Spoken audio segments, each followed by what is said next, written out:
Hi everybody, it's Richard here again and welcome to another video.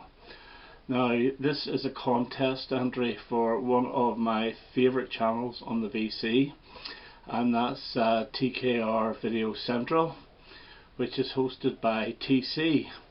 Now this is actually a real channel because it's not just the same thing every time we post a video. He actually has little programs. One is Daily Obscuria, where he posts every day a song with a lot of factoids about this song that may not have done that well in the charts, or people may have forgotten about it, or whatever. He also does a show called Influencers, which is about the people that have influenced him during his music buying career. But the best one of the lot, which he posts every Saturday, sometimes Sunday if he doesn't get it done in time, and it usually comes out very late here at night on a Saturday night, because I think you must post it around tea time or early evening in the States, and that is the Kirkham Report. Now the Kirkham Report is like a true video magazine, where he has the front page, what's on the front page, then there's Out of the Box, which he shows a lot of records that he's bought over the past month or so, or past week or so actually. A lot of singles from Two Hip Chicks, Dawn and Mary, I think you call them. He has a back page as well, which I featured on once, believe it or not, but it's really, really good. Now the thing about TC is he loves his pop music. He's a real pop music fan, and it's not just the 70s and the 80s of the material he was listening to when he was growing up. He's a big fan of pop music today, and that comes through, and fair play to him.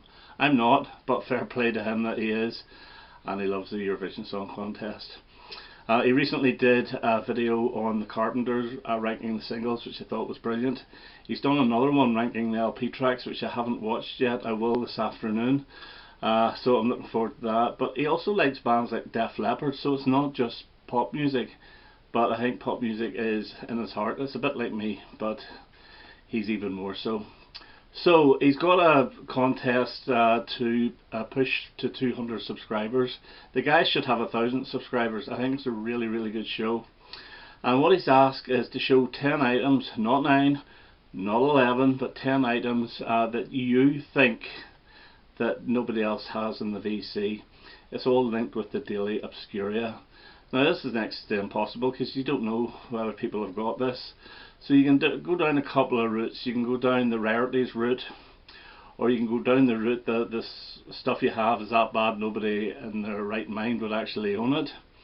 But I'm sort of going down half rarities and half I don't think I've ever seen anyone show these, although they may actually have them.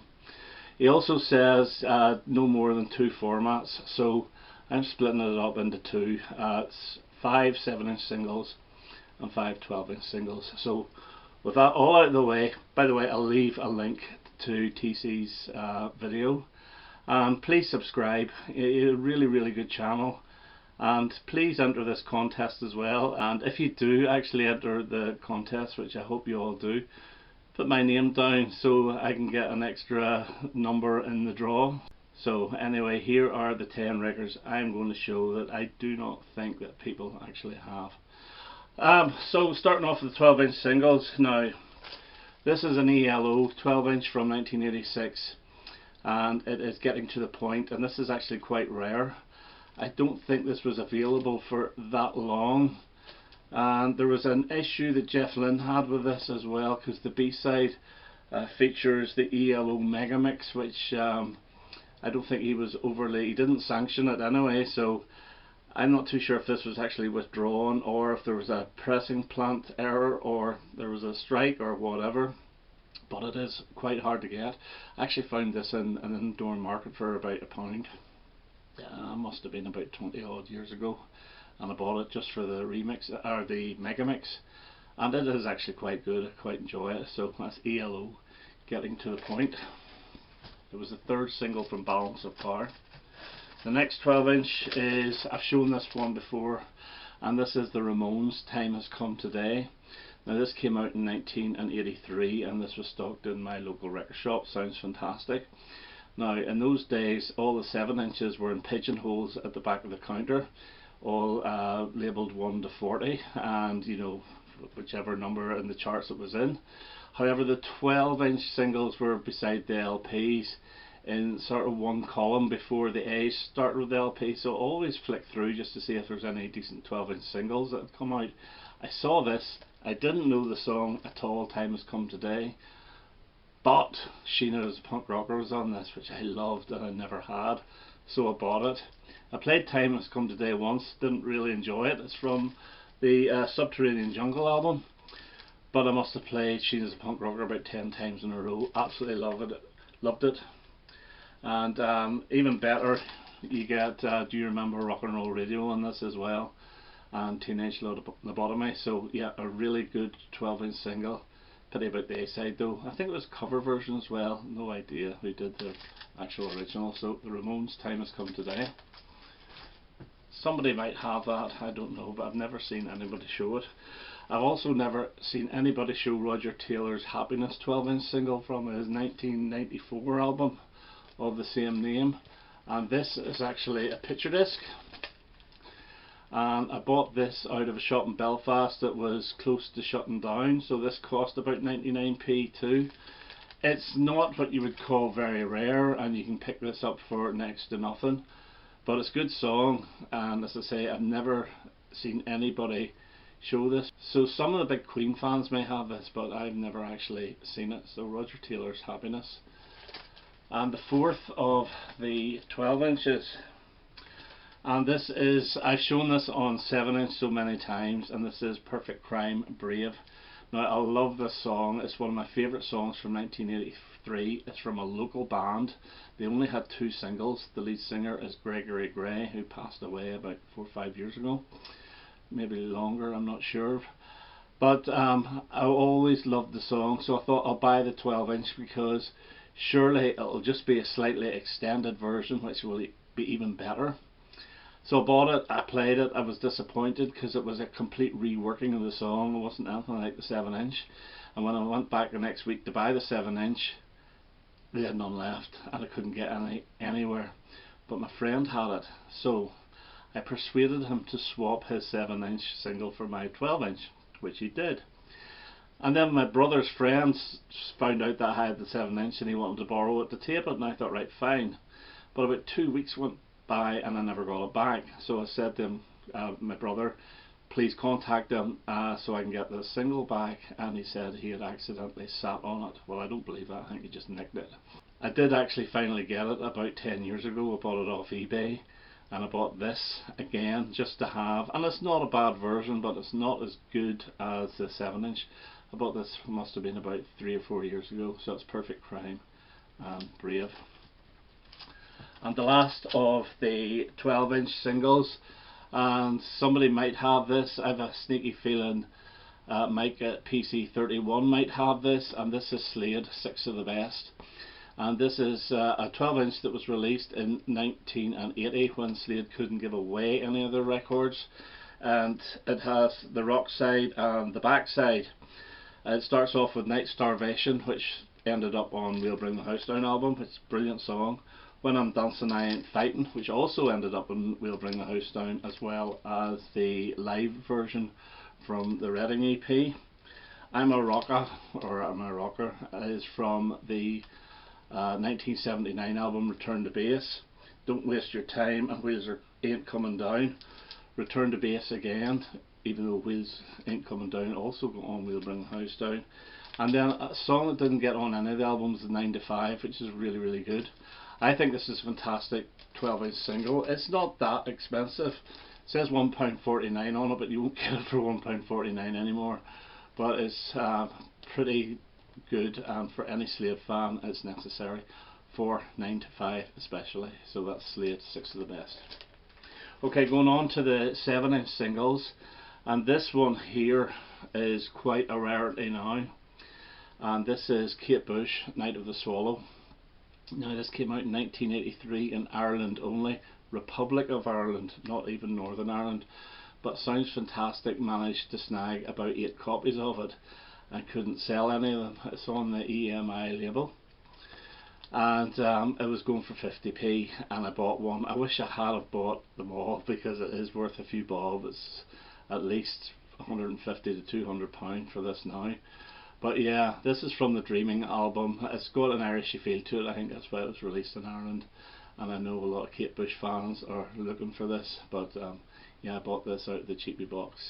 As I say, I wish I'd bought more. This one here, I bought in 1983 as well, and it was a reissue, and it's the Jam Start. Now, I had the single, I had it in picture sleeve, and it was in perfect nick, so why did I buy it again? Well, whenever they were reissuing the Jam singles, there was a few that I didn't have in picture sleeve. Like Eaton Rifles was one, All Around the World was another, and I think another one was Tube Station. So I bought them because I wanted the picture sleeves.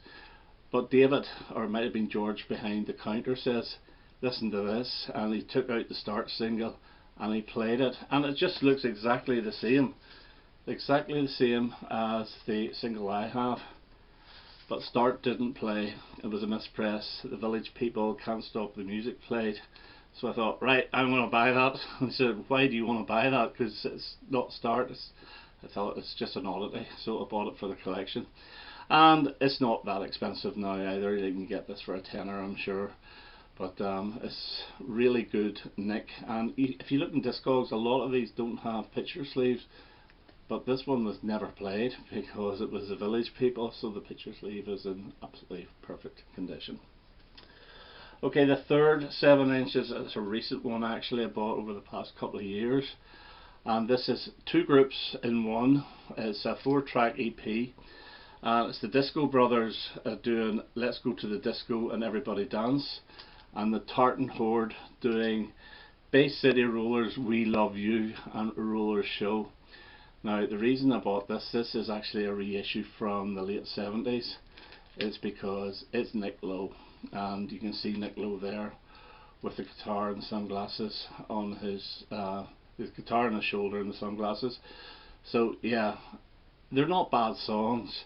But the weird thing about this one is the Roller Show song, which is basically a Rollers tribute, actually got on the US version of Jesus of Cool, which is called Pure Pop for Now People. The actual original single was intended by Nick to make sure he got the sack from is it Liberty Records or United Artists. But unfortunately for him, it did really well in Japan. So he wrote another one trying to get kicked off the label, and this one was Let's Go to the Disco. And it did, it got him kicked off. But it's a really catchy little song, and I do like it. So part of my Nick Lowe collection. I don't know if anybody has got this. Two more, and this one here, I've always show a Morrissey single. It's a promo single. I've got two promo singles. The one I normally show is Certain People I Know, which has the mock T-Rex cover. This is the other one I bought a year later, and this is Jack the Ripper, and this is a promo single for the Beethoven Was Deaf live LP or CD at the time, and it's a fantastic song. Jack the Ripper was originally the B-side of Certain People I Know, and yeah, I bought this. It wasn't that expensive either as a promo. It's on the EMI label, but this one has gone up a little bit, and I've never seen anybody show this on the VC at all.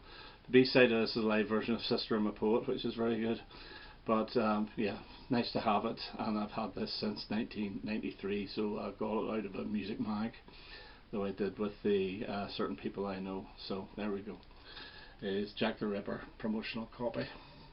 And the last one, and this is David Bowie and Up the Hill Backwards, and there's the back of the cover. Now the thing about this was released at the start of 1981, well, a few months in, but by the end of 1979, RCA Victor, the label he was on, had changed just to RCA, and it was now a black label rather than the orange label. So from the last orange RCA Victor single was actually DJ, and then John I'm Only Dancing Again went on to the black label, and then Alabama Song, Ashes to Ashes, Fashion, Scary Monsters, and also Up the Hill Backwards. But they also released a few on the orange RCA, and it's orange RCA Victor, as you can see, Up the Hill Backwards. Now I never knew this existed until about 5 years ago, and I saw it, and I love the orange RCA label, so I had to buy it. I do have a copy on the black label, which is the one that most people have, but I saw this and I thought, yes, definitely. It's such a cooler label than the black one. So has anybody else got this? It's not expensive to buy, so the big Bowie fans probably have, but I don't think I've ever seen anybody show it. So those are my 10 records, 5 7-inch, 5 12-inch for my entry into TC's or TKR VideoCentral. Get all these letters mixed up, but do please check out his channel, give him a sub. He works so hard on his channel, and you know, it's quality, it's absolute quality, and I think it's thoroughly entertaining. And I watch the Crookham Report every Saturday night. As I said before, maybe sometimes it's a Sunday. I do prefer him to actually publish it on a Saturday night because it's late on at night and I'm wide awake because I work night shifts, so it's always good to have something worth watching. Okay, that's me for now. I hope you enjoyed that, and I hope to have another video quite soon. All the best now. Bye bye.